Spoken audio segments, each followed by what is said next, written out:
بسم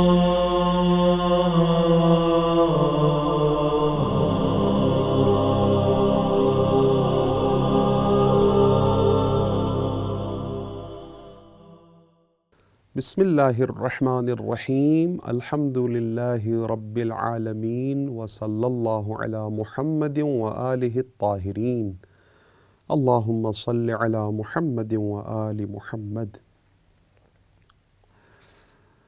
ناظرین گرامی، موضوع گفتگو تفسیر سورہ قصص رکھا گیا اور اس سلسلے میں ہم نے ابتدائی نشستیں تمہید کے طور پہ آپ کی خدمت میں چند چیزوں کو ذکر کیا، جن میں حضرت موسیٰ علیہ السلام کے حالات زندگی کو اجمالی طور پر 10 یا 11 مرحلوں میں بیان کیا۔ اس سے قبل ہم نے اس بات کو آپ کے سماعتوں کی نظر کیا کہ قرآن کریم گزشتہ انبیاء کے قصوں کو کیوں بیان کرتا ہے، حکمت اور وہ فلسفہ، وہ اہداف، وہ فوائد کیا ہیں۔ تو آج کی نشست میں ہم باقاعدہ طور پر سورہ قصص کی ابتدا کرتے ہیں، سورہ قصص کی تفسیر کو بیان کرنا ہم شروع کرتے ہیں۔ حضرت موسیٰ کی داستان کو بیان کرنے کے لیے ہم نے سورہ قصص کو کیوں چنا؟ جیسا کہ عرض ہوا، وہ ناظرین کے جنہوں نے یہ پروگرام ابھی دیکھا ہے ان کے لیے عرض خدمت ہے کہ موضوع گفتگو حضرت موسیٰ علیہ السلام کا قصہ قرآن کریم کی روشنی میں بیان کرنا ہے، اور اس کے لیے ہم نے سورہ قصص کو اپنا موضوع گفتگو قرار دیا، اس لیے کہ اگرچہ حضرت موسیٰ کا واقعہ قرآن کریم میں کئی مرتبہ کئی سوروں میں تفصیل کے ساتھ ذکر ہو چکا ہے، مثلا سورہ بقرہ میں، سورہ اعراف میں، سورہ شعراء میں، سورہ طٰہٰ میں، سورہ کہف میں، سورہ غافر میں، سورہ صافات میں، اسی طرح کئی سوروں میں حضرت موسیٰ علیہ السلام کا قصہ بیان کیا گیا۔ لیکن سورہ قصص کا انتخاب اس لیے کیا گیا کہ سورہ قصص وہ واحد سورہ ہے کہ جس میں دیگر سوروں کی بنسبت حضرت موسیٰ کے حالات زندگی کو ایک جامعیت کے ساتھ بیان کیا ہے، ایک تاریخی ترتیب کے ساتھ بیان کیا ہے۔ یہ صحیح بات ہے کہ سورہ قصص میں مختصر انداز میں بیان ہوا ہے، لیکن پیدائش سے لے کے آخر تک کے حالات کو جامعیت کے ساتھ جس سورے میں، جس واحد سورے میں قرآن کے بیان کیا گیا ہے حضرت موسیٰ کے واقعے کو، وہ سورہ قصص ہے۔ مثلا سورہ بقرہ میں، درست ہے کہ سورہ بقرہ میں 50 سے زیادہ آیات حضرت موسیٰ کی قوم سے متعلق ہیں، لیکن صرف تاریخ کے اور ان کی سوانح حیات کے اس رخ کو سورہ بقرہ میں بیان کیا گیا ہے جب حضرت موسیٰ نیل کو کراس کر کے اپنی قوم کے ساتھ پیش آنے والے واقعات سے دوچار ہو رہے ہیں، اور اسی طریقے سے دیگر سوریں بھی ہیں، دیگر سوروں میں بھی اسی طرح ہے۔ لیکن سورہ قصص میں جیسے عرض ہوا کہ ایک جامعیت، تاریخی لحاظ سے ترتیب موجود ہے، پیدائش سے لے کر آخر تک کے حالات سورہ قصص میں بیان ہوئے ہیں۔ سورہ کی ابتدا کرتے ہیں بسم اللہ الرحمن الرحیم، طٰ سین میم تلک آیات الکتاب المبین۔ طٰ سین میم حروف مقطعات میں سے ہے، اور یہ نہ فرصت ہے نہ وقت ہے کہ ہم حروف مقطعات کے بارے میں لب گشائی کر سکیں۔ تلک آیات الکتاب المبین، یہ روشن کتاب کی آیات ہیں کہ جو آپ کے سامنے پیش کی جا رہی ہیں۔ اس کے بعد ارشاد رب العزت ہو رہا ہے کہ نتلو علیک من نبأ موسیٰ و فرعون بالحق لقوم یؤمنون۔ ناظرین گرامی، میری آپ سے درخواست یہ ہے کہ جب آپ ان آیات کی تفسیر سماعت فرما رہے ہیں، دیکھ رہے ہیں، تو اس وقت اگر ممکن ہو سکے تو سورہ قصص کو اپنے سامنے رکھیے، قرآن کریم کو اپنے سامنے رکھیے۔ ماہ مبارک رمضان ہے، اور قرآن کو دیکھنے کا ثواب بھی ہے، اس کو سننے کا ثواب بھی ہے، اس کے معنی کو سمجھنے کا ثواب بھی اپنی جگہ پر ہے۔ وَنَتْلُ عَلَيْكَ مِن نَبَإِ مُوسَىٰ وَفِرْعَوْنَ، اے پیغمبر ہم آپ پر حضرت موسیٰ اور فرعون کا واقعہ تلاوت کرتے ہیں، پڑھتے ہیں، سناتے ہیں، بالحق، بالکل حق کے عین مطابق، لقوم یؤمنون، اور یہ جو واقعہ آپ پر ہم پڑھ رہے ہیں یا سنا رہے ہیں، یہ اس کا فائدہ جو خدا پر ایمان رکھے گا، جو قوم بھی خدا پر ایمان رکھے گی، یعنی اہل ایمان والوں کے لیے یہ فائدہ مند ہے۔ سب سے پہلی بات جو ترجمے کے بعد ہم عرض کر رہے ہیں وہ یہ ہے کہ اب اس آیت کے جو نکات بنتے جائیں گے وہ ہم آپ کے سامنے پیش کرتے جائیں گے۔ نتلو علیکا، ہم آپ پر تلاوت کرتے ہیں، خداوند متعال تلاوت کر رہا ہے، لیکن خدا کی تلاوت اور ہماری تلاوت میں زمین اور آسمان کا فرق ہے۔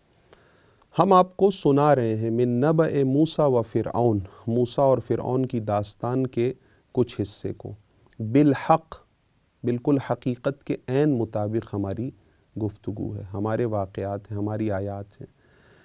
یہاں سے اس بات کی طرف مفسرین نے اشارہ کیا ہے کہ جو گزشتہ انبیاء کے حالات ہیں وہ توریت میں بھی موجود ہیں اور قرآن کریم میں بھی موجود ہیں، لیکن کیونکہ قرآن کریم وہ کتاب ہے جس میں تحریف نہیں ہوئی، کسی قسم کی ہیرا پھیری نہیں ہوئی، جبکہ توریت وہ کتاب ہے کہ جس میں توریت کے ماننے والوں نے اس کو اپنی مرضی کے مطابق اس میں رد و بدل انجام دے دی، تحریف ہو گئی۔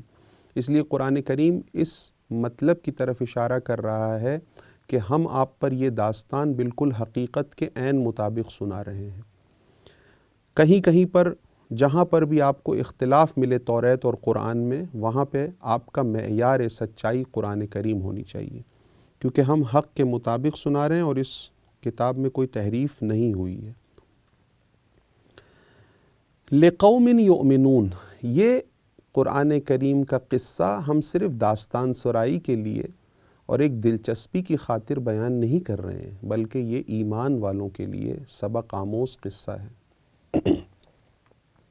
اس کے بعد اگلی آیت، ان فرعون علا فی الارض وجعل اہلہا شیعا یستضعف طائفة منہم یذبح ابناءہم ویستحیی نساءہم انہ کان من المفسدین۔ ان فرعون علا فی الارض، آیت یہاں سے شروع ہوتی ہے، اگلی آیت، کہ بے شک فرعون نے زمین میں سر اٹھا رکھا تھا، طغیانی مچائی ہوئی تھی، ستم، ظلم اور استبداد قائم کیا ہوا تھا۔ وَجَعَلَ أَهْلَهَا شِيَعًا، اور اہل زمین کو مختلف گروہوں میں تقسیم کیا ہوا تھا۔ پہلے حصے کی ہم ایک دو نکات جو پہلے حصے میں ہیں وہ بیان کرتے چلیں۔ اچھا، یہ مومنین کرام یہ بات ذہن نشین کر لیجئے، یہ بات عرض پہلے کرنی تھی ہمیں کہ سورہ قصص کی جو شروع کی 6 آیتیں ہیں، دوبارہ تکرار کر رہا ہوں، سورہ قصص کی جو ابتدائی 6 آیتیں ہیں اس میں حضرت موسیٰ کی اصل داستان کا آغاز نہیں ہوتا ہے، بلکہ ایک تمہید ہے، ایک مقدمہ ہے، ایک مقدمہ چینی ہے۔ پھر 7ویں آیت سے باقاعدہ طور پر اس قصے کا باقاعدہ آغاز ہوتا ہے۔ تو ہم ابھی ابتدائی تمہیدی آیات میں ہیں۔ اس آیت میں یہ بیان کیا جا رہا ہے، سب سے پہلے یہ بیان ہوا کہ ہم آپ پر حضرت موسیٰ اور فرعون کا واقعہ حقیقت کے عین مطابق سنانے جا رہے ہیں۔ اس کے بعد دوسری آیت، ان فرعون علا فی الارض، فرعون نے زمین میں سرکشی کی ہوئی تھی، زمین میں طغیانی مچائی ہوئی تھی، زمین میں ظلم اور استبداد کا نظام قائم کیا ہوا تھا۔ فرعون اور فرعونیت، اس آیت کا جو سبق ہے وہ یہ ہے کہ فرعون گزر گیا، فرعون ختم ہو کے رہ گیا، فرعون تاریخ کا ایک سیاہ صفحہ بن کے رہ گیا، لیکن فرعونیت یہ چلتی رہے گی۔ فرعونی خاصیت رکھنے والے ظالم اور جابر حکمران جب تک ظہور تک آتے رہیں گے، یہ آیت جب تک کام آتی رہے گی۔ فرعون اور فرعونیت کے سامنے موسیٰ اور موسویت ڈٹ جاتی ہے۔ فرعونیت کیا ہے؟ اس آیت میں فرعونیت کو بیان کیا جا رہا ہے۔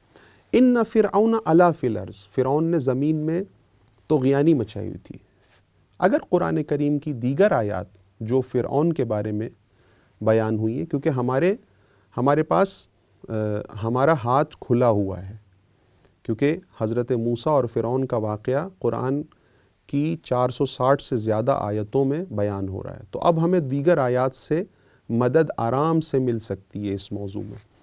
فرعونی خاصیت کو اگر ہم خلاصہ کریں تو فرعون کے اندر یہ خاصیت تھی، استکبار، یعنی اپنے آپ کو زمین میں برتر جاننا، افضل جاننا، بڑا جاننا، استکبار ایک۔ دوسرا طغیانی، جب بھی انسان اپنے آپ کو برتر جانتا ہے تو طغیانی مچاتا ہے، ظلم کی داستان قائم کرتا ہے۔ اور استکبار، طغیانی اور استضعاف، قرآن کریم نے خود فرعون کی زبانی، اس اپنے آپ کو جو فرعون بہت بڑا سمجھتا تھا، اس کو خود قرآن کریم نے بیان کیا کہ فرعون کی زبانی بتایا کہ فرعون نے کہا اپنی قوم سے کہ انا ربکم الاعلی، اللہ اکبر۔ فرعون نے دعویٰ کیا کہ میں تمہارا سب سے بڑا خدا ہوں، انا ربکم الاعلی۔ تمہارے اور بھی خدا ہیں، کیونکہ مشرک ایک سے زیادہ خداؤں کو مانتے ہیں، لیکن میں ان خداؤں میں سب سے بڑا خدا ہوں۔ تو فرعون نے استکبار کی خاصیت یہ ہوتی ہے کہ ہمیشہ وہ اپنے آپ کو بہت بڑا سمجھتا ہے۔ جب بہت بڑا سمجھتا ہے تو اپنے آپ کو اس بات کا حقدار سمجھتا ہے کہ حکم اور حکمرانی اور سلطنت اور بادشاہی میرا حق ہے۔ تو اس نے کہا انا ربکم الاعلی، میں تمہارا بڑا خدا ہوں۔ اسی طرح سے ایک اور جگہ پہ قرآن کریم اس طغیانی سوچ کو، اس استکباری سوچ کو اس طرح سے بیان کرتا ہے کہ ما علمت لکم من الہ غیری۔ فرعون کہتا ہے کہ میں تمہارے لیے اپنے علاوہ کسی خدا کو نہیں جانتا ہوں، یعنی اگر تمہارے لیے کوئی خدا ہے تو وہ فقط اور فقط میں ہوں، نعوذ باللہ من ذالک۔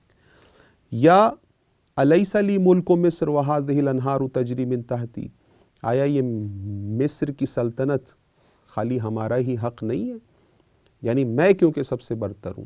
یہ طغیانی، یہ استکبار، یہ اپنے آپ کو بڑا سمجھنا، اس طرف آیت نے، اس آیت کے البتہ پہلے حصے میں اس نے کہا کہ ان فرعون علا فی الارض، بے شک فرعون نے زمین میں سر اٹھایا ہوا تھا، طغیانی مچائی ہوئی تھی۔ انشاءاللہ ہماری گفتگو جاری ہے۔ اگلے سیشن میں اگلی گفتگو ہماری ہوگی، جو انشاءاللہ کل آپ کی خدمت میں ہوں گے، اس میں ہم عرض کریں گے کہ اس آیت کا جو دوسرا حصہ ہے اس کے بارے میں ہم عرض کریں گے کہ فرعون اور فرعونیت، اس ٹاپک کو آگے بڑھائیں گے۔ وآخر دعوانا ان الحمد للہ رب العالمین۔